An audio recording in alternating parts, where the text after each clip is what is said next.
Oh no, that's what we dragged home yesterday. It's a 10th 77 CL Ute, 265 column automatic factory air condition. A little bit unusual for a Ute. I've had probably 50 or 60 Utes, and 3 of them have been factory air condition, all CLs. As you can see, it's rough as guts, but it's all there. I think it appears to be a matching numbers car. I reckon it'll probably run.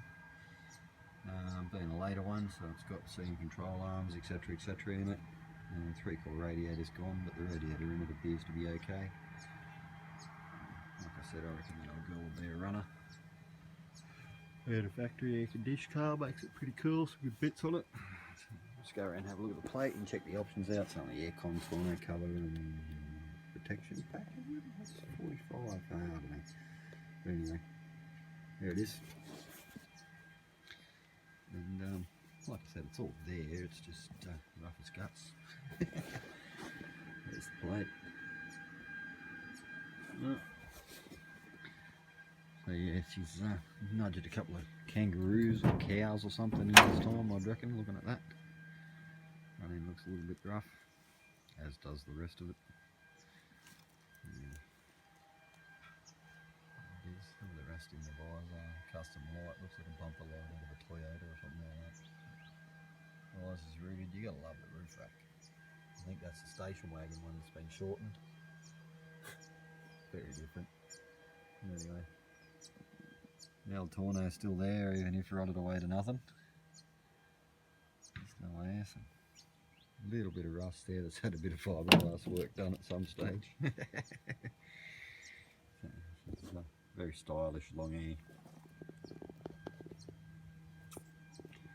Very flash. So anyway, it's a parts car. What do you want? Like, look at the aluminium along here. See, that's just a bit of classy work right there. There's a bumper jack. I wonder if there's a Ute bar. You watch me pull the folder seat forward later, and there'll be a jack bar in it for a Ute.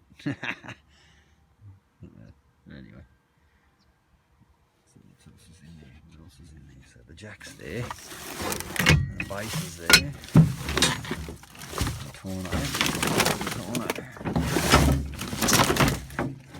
Not a lot, but the look of it. Bullet shells. Love that tailgate. Look at this tailgate. You gotta love that. I mean, style right there.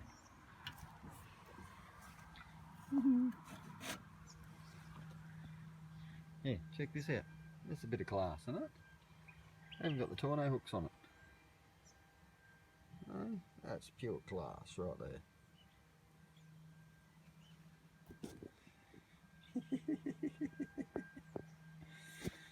Anyway, like I said, to make a good parts car. Actually, does it have a slippery diff? Oh, we've got no tags, so. Look at this. Both sides. Oh, that's cool. Yeah, no tag on the diff. Nothing too exciting there.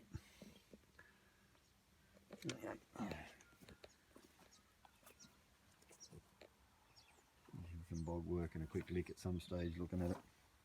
It's more of custom alloy work there. Real stylish. So she's had a jukebox at some stage too, looking at the speaker holes that are hanging out of it. But, have a go at the condition of the bench seat. Like, that's original trim, diamond pattern. No, how good is it? Speaker holes in the rear as well, so she's definitely had a jukebox in her. Column automatic, strip dash, factory air. There we go, right there. It's all the unit and everything, that's all complete. That's a good score. A little bit of cancer in the big girl, just a bit.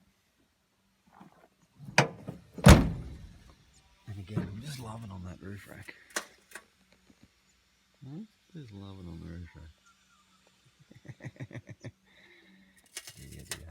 I dare say that's a bit of rot under there, is it? No, yeah, look at that. Nice. Nice, it's in great nick. But anyway, it is what it is, I guess. Left mirror's long gone. Surprise, surprise.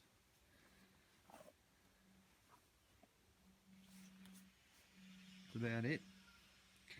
It's been all there in a 265. I'll probably fire it up before I pull it apart, see whether it runs any good or not. So keep an eye out for the startup video. And we'll get get it cracking one day. I reckon she'll fire up for sure. We've also got to do that thing too. That's a complete 265 in that, so I want to try and get that running as well before we scrap it. Be real handy to know if the motor's a goer or not. So enjoy the weather. Looks like we're going to get a bit of rain too. Who knows? Anyway, we'll see what happens. How about a quick afternoon shed tour while we're here?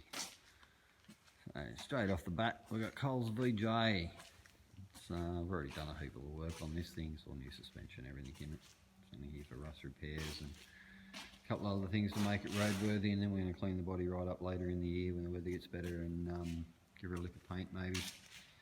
Make it look the part. It's had the matching numbers, engine recode, etc, etc.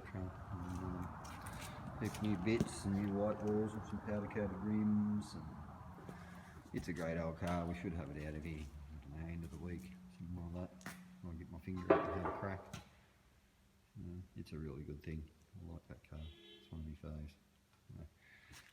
And then we've got this one, which is a VG hardtop.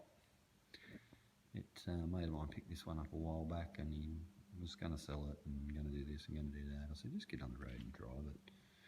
So that's what's happening. We're just getting it on the road, and he's going to drive it.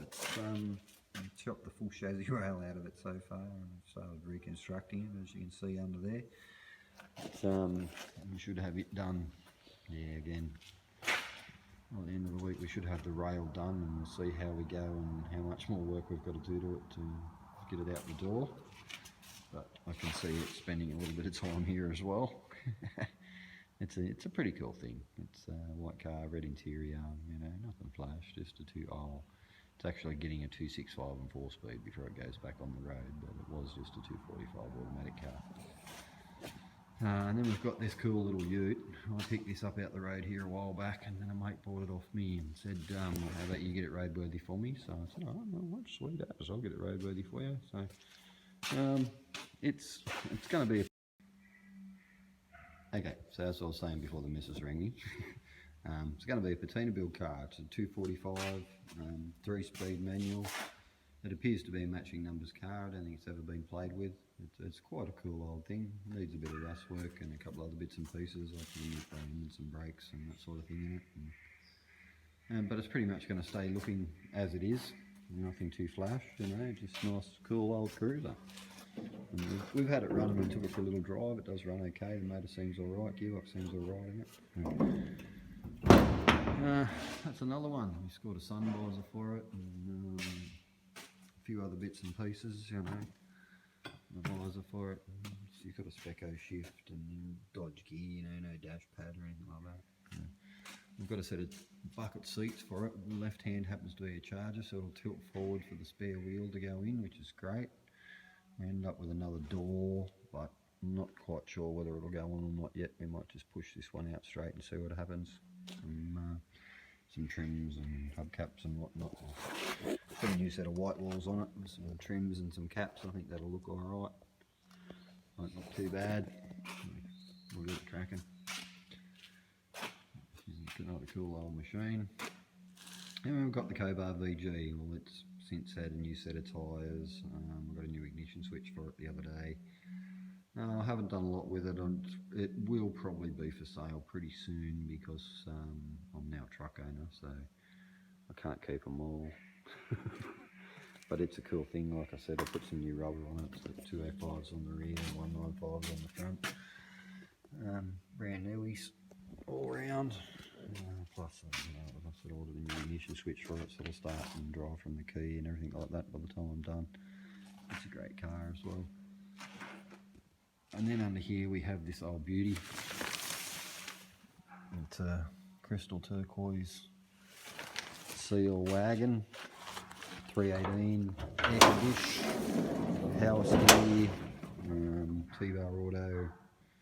It's a great thing. I like this thing. I tried to buy it back off the owner who purchased it off me a couple of years ago, and he doesn't want to sell it, so it's actually got to come out and get roadworthy again. Pretty soon. I was hoping to get to it pretty soon, but the way things are going, it may not happen until after Christmas. But anyway. Under this thing we have, as you can see, there might be a sunroof in there on that top. But yeah, this is just something my young bloke brought around and dumped in my shed. It's, you go look after this for me. Yeah, okay, so you can see down there. It's a VR or VS Clubby, whatever it is. But yeah, it's a cool thing. It just sits in here somewhere for me to put some charger glass.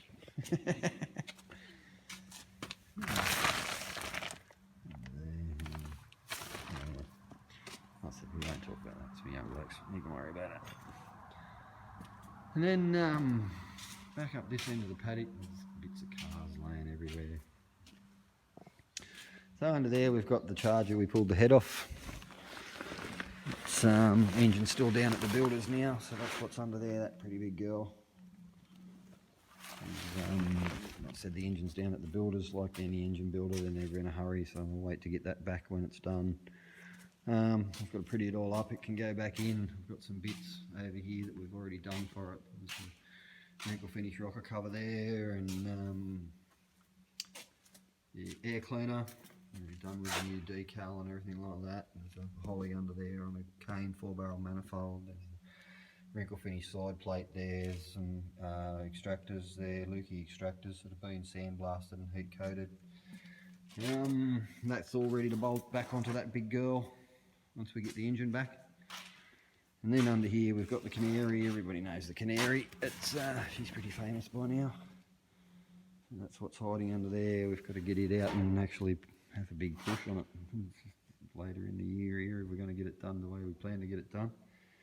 So this is all pretty much bits for the Canary. People have donated, like that was Repco down at Colac, sent us all the suspension arms.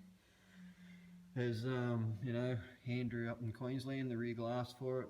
That the side glass come from Mario and the guys in Western Australia. The side rear glass I picked up down just north of the border. You know, another mate donated a full blank column and ignition switch for it. We've got a radiator up there somewhere still in the box. We've got all sorts of good gear for it. We've got an instrument panel that Carl Jensen did for it. We've got lots of stuff. We've got a set of rims down there that have been donated for it. Got a full set of front suspension here, and that's got that's the old suspension out of it actually, and the old springs and everything. So that can all go. There's the old steering column. But yeah, most of this stuff is Canary stuff up here. There's all sorts of gear in there, you can't really see. It's got the fuel tanks and that sort of gear, but yeah, that's all Canary stuff. And then you've got purple stuff over here, like there's just crap everywhere in there. That's the 727 that Southwest Auto's built for it. And they've got an aluminium pan to go in it. You can see that. I was going to put a deep pan on it, but I don't like the way they hang down under the cars, so there's a little aluminium pan there for it. There's the intake manifold for it. There's gasket sets, there's shocks, there's... I'm not even sure what's in it. Oh, that's the... There's a set of block huggers in there for the purple car. There's a set of aluminium heads there for the purple car, camshaft lifters, oil pump drive, aircon pump, new alternator, holly, power steering pump, harmonic balancer, drives, head studs. Yeah, there's an abundance of gear just laying around in them shelves there for the purple one. There's even a new old stock fuel tank for the purple one. She's a little bit special. And then you come over here and a collection of manifolds and paraphernalia and exhaust inlets, motorbike engine, full collection of South Australian differentials that will be collected one day, I would imagine. So, and then just various junk. That's about it on my hoist. The hoist is still sitting here because we don't have sufficient enough concrete in the floor, so that would involve half emptying the shed and cutting concrete out and excavating and doing all sorts of other good fun stuff. So that's why the hoist is still sitting there on the floor. It's one of them jobs we're getting around to. That about concludes the shed tour, I reckon. A bit of yard art on the walls. There's the Pacer bonnet, the Bundy Bear bonnet, Purple's original door off a drifter, and the big Firebird. And then we've put another one up the other day with all the moss, and they knocked off an old VE. And there's a Chrysler Royal one there that's still got to go up to. No. We'll get there, one day. I hope you liked having a look around. Please like and subscribe and do all that stuff that we're supposed to do. I think there's a bell involved in there somewhere. And I'm out of here for the afternoon, I reckon. Might go and kick back for a couple of hours and see what the missus is cooking me for dinner. Have a good one.